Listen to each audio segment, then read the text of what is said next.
చరిత్రలో ఎన్నడూ లేని విధంగా ప్రకాశం బ్యారేజీకి వరద వచ్చిందని సీఎం చంద్రబాబు అన్నారు. దీనికి తోడు బుడమేరు గంటి పడడంతో విజయవాడ సింగ్ నగర్ పూర్తిగా మునిగిపోయిందని ఆయన ఆవేదన వ్యక్తం చేశారు. మరోవైపు జగన్ అవగాహన లేని విధంగా మాట్లాడుతున్నారని మండిపడ్డారు. ఆయన సీఎంగా ఉన్నప్పుడు క్షేత్రస్థాయిలో పర్యటన చేసిందే లేదని విమర్శించారు చంద్రబాబు.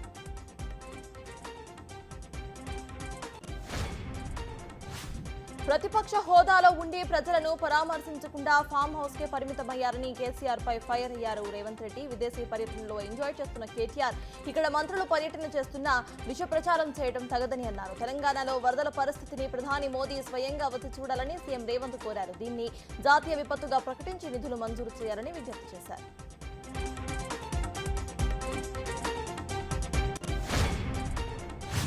విజయవాడలో పలు ప్రాంతాలు ఇంకా జలదిగ్బంధంలోనే చిక్కుకుపోయాయి. రైల్వే ట్రాకులపై నీరు వచ్చి చేరడంతో పబ్లిక్ రవాణాకు తీవ్ర ఇబ్బందులు ఎదురవుతున్నాయి. మరో 3 రోజుల పాటు విజయవాడ మీదుగా నడిచే పలు రైళ్లను అధికారులు రద్దు చేశారు. మరికొన్నిటిని డైవర్ట్ చేస్తున్నారు. దీంతో ఆయా ట్రైన్లు ఆలస్యంగా నడుస్తున్నాయి. ట్రాకుల మరమ్మతులు వేగంగా చేస్తున్నామని అధికారులు తెలిపారు.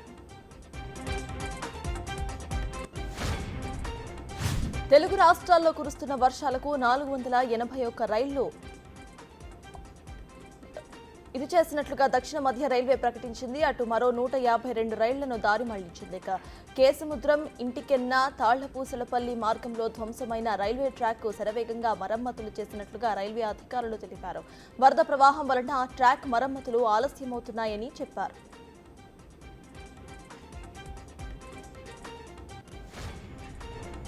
ప్రకాశం బ్యారేజ్ విరిగిన బ్యారేజ్ గేట్లను ఇరిగేషన్ ఎక్స్పర్ట్ కన్నయ్య నాయుడు పరిశీలించారు.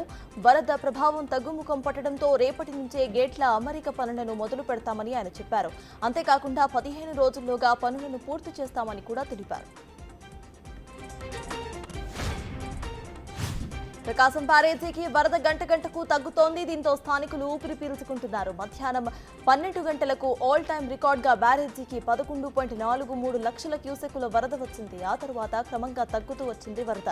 ప్రస్తుతం బ్యారేజీ వద్ద 9,79,000 క్యూసెక్కుల వరద నీరు ప్రవహిస్తోంది. ఇక ఇవాళ మరింతగా తగ్గే అవకాశం ఉందని ప్రభుత్వం అంచనా వేస్తోంది. రాజస్థాన్లో routine training, night training mission లో పాల్గొన్న ఇండియన్ ఎయిర్ ఫోర్స్ కు చెందిన MiG-29 విమానం కుప్పకూలింది. బార్మర్లో ఈ ఘటన జరిగింది. క్రిటికల్ టెక్నికల్ ఇష్యూస్ కారణంగా ఫైటర్ జెట్ కుప్పకూలిందని ఇండియన్ ఎయిర్ ఫోర్స్ ప్రకటించింది. అయితే ఈ ప్రమాదంలో పైలట్ సురక్షితంగా బయటపడినట్టుగా తెలిపింది. ఫైటర్ కుప్పకూలిందని రెసిడెన్షియల్ ఏరియాలో అయినా ఎలాంటి ప్రాణ నష్టం జరగలేదు. చిత్తూరు వీకోటలో ఉద్రిక్తత కొనసాగుతోంది. క్రికెట్ విషయంలో 2 వర్గాల మధ్య జరిగిన గొడవ పరస్పర దాడులకు దారితీసింది. ఇరు వర్గాల పరస్పరం రాళ్లు రువ్వుకున్నారు. పల్లెపనేరు ఆర్టీఓ మనోజ్ కుమార్, డీఎస్పీ డేగల ప్రభాకర్ అదనపు బలగాలు రంగంలోకి దిగే పలువురికి తీవ్ర గాయాలు అయ్యాయి. గాయపడిన వారిని హాస్పిటల్కి తరలించారు.